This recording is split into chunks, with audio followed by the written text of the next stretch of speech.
Hey y'all, welcome back to Redneck Cooking with Billy Ray. Now Thanksgiving was hit recently, so we're all dealing with the same thing right now, leftovers. Now personally, I don't think that's a bad thing. Thanksgiving is probably the best meal I'm going to eat all year. So in my case, I'm looking at these leftovers and I'm like, well, what am I going to do with them? I mean, yeah, I could make the same plate I made the day before and the day before that, but that gets kind of boring, right? So I'm going to show you today what to do with your Thanksgiving leftovers. And we're going to show you how to make a Thanksgiving leftover stuffed bell pepper.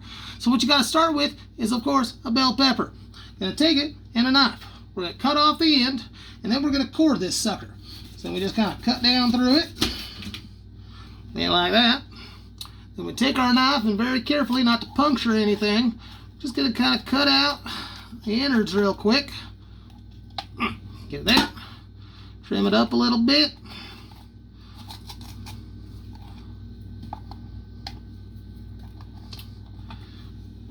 And you got a bell pepper ready to be stuffed.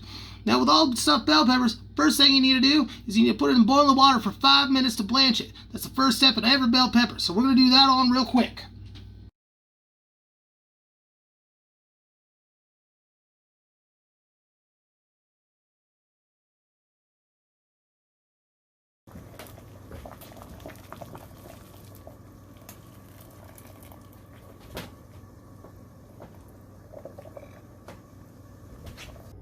Now that we got our bell pepper all blanched off, we can start building this thing. And since we're so inspired by Thanksgiving, we got all the usual suspects. So what I'm going to do is I'm going to start off with some leftover taters. I'm just going to kind of put those down on the bottom, kind of smush them in. Looks like I got a little bit too much. Now I got a lot of ingredients, so we got to make sure we keep room for this stuff. Put that all down on the bottom. Now, what goes best with mashed taters? Gravy.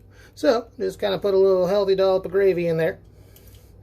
Now, every part of Thanksgiving is a turkey, right? So I got me some sliced up Thanksgiving turkey here. Just going to kind of tuck that on in there. Kind of rip it up with our hands, tuck it on down. It ain't Thanksgiving without the pumpkin pie here. So we're going to take some pumpkin pie pieces and kind of squish them on in there. Get that on in there. Come on, pumpkin pie. Work with me. And of course, my best and favorite part of Thanksgiving, that's the stuffing. So we're going to take the stuffing and we're going to use it kind of as a cap. So we're just going to kind of take our stuffing here. Well, it's cold, so I guess I could probably just use my hands. Perfect.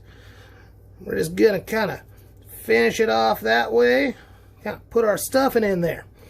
And now we got our Thanksgiving stuffed bell pepper. So we take it, we're going to put it inside some kind of baking device. And we're going to wrap her on up.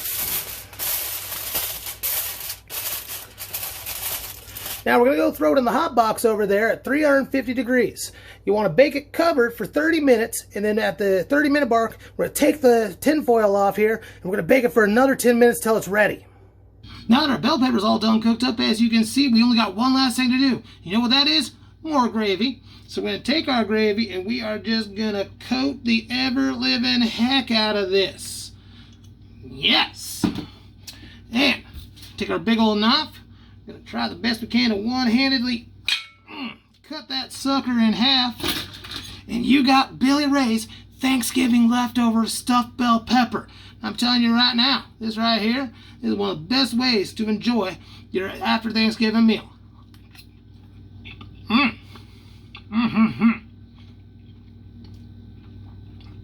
The pumpkin pie is great in this.